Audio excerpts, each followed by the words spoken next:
Go live. Hi everyone! Good afternoon po. Happy and blessed Sunday. So we just, how's everyone po? I hope you are all well and you are enjoying your Sunday with your family or just relaxing at home. So, gusto ko lang pong i-share sa inyo kung anong ginagawa ko ngayon. So, we just came from the church and now I'm having my snack. Ito po yung madalas kong ginagawa is to make a smoothie with my own version po. And that's my husband. Hello. So, I always put different things on my smoothie, and whatever is available on my fridge, I just mix it together. So, sa mga nanonood po, thank you po for watching, and I hope you are all well.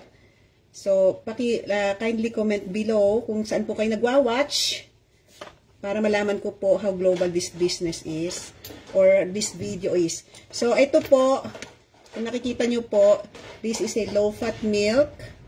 And meron po akong kale. Hindi ko po alam sa Tagalog kung ano po yung kale. Meron po akong spinach.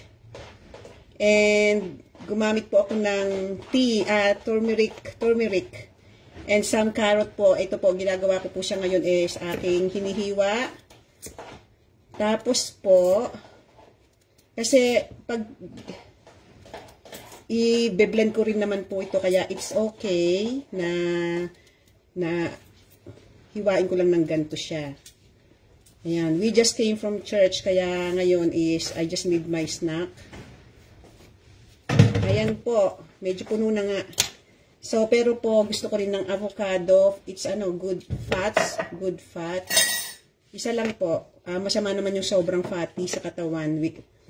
Baka tayo magkaroon ng high blood and high cholesterol. Kaya yung palagi pong in moderation ng pagkain natin ng mga fats. Kung may iwasan po is iwasan natin para hindi tayo magkasakit, ma-high blood o atakihin sa puso. Ako po is I'm trying to live healthy.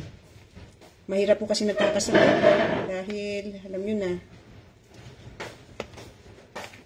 So, hi! Nagugas na ako ng kamay. Tapos ngayon po, ayan, puno na po siya. And nandito po yung aking blender. Baka mabingi kayo. Ayan. So, ito po yung tea na turmeric. Pinutol ko siya. Tinanggal ko sa tea bag para mailagay dito. Turmeric is known as analgesic and anti-inflammation. Hindi ko pa pala na-i-on. Ang galing. Ayan po.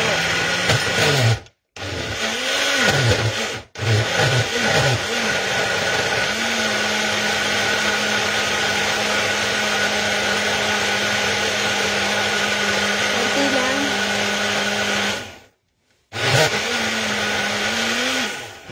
Ngayon po, pwede na siyang inumin. Or, ayan. I tried to do it every day. Pero, yun nga, tulad sinabi ko, different combination. Minsan may cucumber. And then, minsan may apple or banana. Or, yung mga blueberry or blackberry. Kahit ano po, basta yung fruits and vegetable, pwede naman paghaluin yun. Hindi naman magre-reklamo ang ating kakainin. Napatawa tuloy ako. Hindi po nagre-reklamo kasi ako once na nagluluto po ako, kahit po yung ulam, is wala pong pangalan siya. Normally, kung ano lang po yung available sa fridge, I will just cook it. And that's my own version. Kasi po to save yung mga tira-tirang mga vegetable and sa aking fridge. Mahirap yung nasasayang yung mga pagkain kasi maraming syempre nagugutom sa mundo.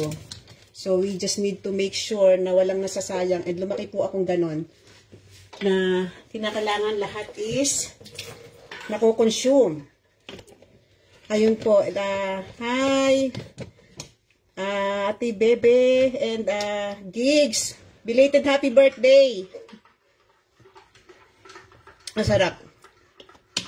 Pag may avocado. Minsan, pag walang avocado, banana ilagay nyo. Masarap siya. Very healthy. Ayun po. Grateful lang ako kasi ngayon po, na-i-enjoy ko na yung yung aking weekend. Dahil kasi dati, nung unang dating ko dito, palagi po ako pumapasok ng weekend. Dahil nga nasa retail and hospitality industries ako, yun ang mas mabusy sa mga shop. Kaya parang very tiring na nasa labas kayo samantalang yung family nyo nasa loob ng bahay. ang hirap ng pakiramdam. Hello. Ayun, kaya po I'm grateful. Grateful ako na again natagpuan ko po yung online business na to in a sense na it gives me flexibility of time na pwede ko tong gawin anytime. Kahit nagwo-work ako noon, and tapos kapag weekend, ngayon available na ako all the week, all the days of the week, which is really great kasi tulad po natin pag tayo po nagwo-work noong mga time na Monday to Friday, parang minsan kulang yung weekend natin para sa mga gawaing bahay, sa mga dapat gawin, minsan hindi ka na nakaka-relax. So, ang hirap yung pakiramdam po na tayo ay ito na naman, si Monday na naman, tapos whole week na naman. Grateful, syempre, sa mga work. Grateful. Pero parang iisipin nyo na lang na, is this the life that I really want? Yung bang hindi mo ma-enjoy ang buhay mo na kasama yung family mo, or kaya yung anytime na may mga okasyon, may mga kailangan sila sa'yo, wala ka doon, in a sense na nasa work ka. So, ang hirap po ng ganong feeling ba, na namimiss mo yung mga important moment or milestone ng mga pamilya o mga anak mo. Kaya grateful po ako dahil dito kasi nga nakatulong po talaga sa akin siya, ang business na to. And I'm also earning while I'm doing this business kahit nasaan po ako, nasa bahay, naglalakwatsa ako sa labas, naglalakwatsa ako, kahit natutulog ako. Talaga pong napakaganda na business because it runs in automation. Yun po, and it's global. Meron kaming 43 offices in 24 countries. Kaya po, kahit nasan kayo, pwede nyong gawin ang business na to. Ayun. So, ayun lang po, and I hope kayo ay nag-i-enjoy, and kung gusto niyo po i-try ito, is you can try it.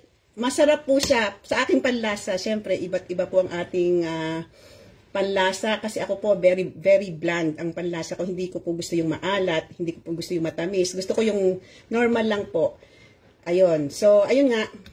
Yun lang po. And I hope you are having a lovely Sunday. And have a lovely week ahead for tomorrow. So, sana ma-enjoy nyo po ang inyong week na darating, and sana nakapagpahinga na rin po kayo kung kayo ay nagwo-work every Monday to Friday. At kung hindi naman po, just enjoy every moment, guys, kasi it's the only one we have, yung present moment natin. Kaya just enjoy it no matter what.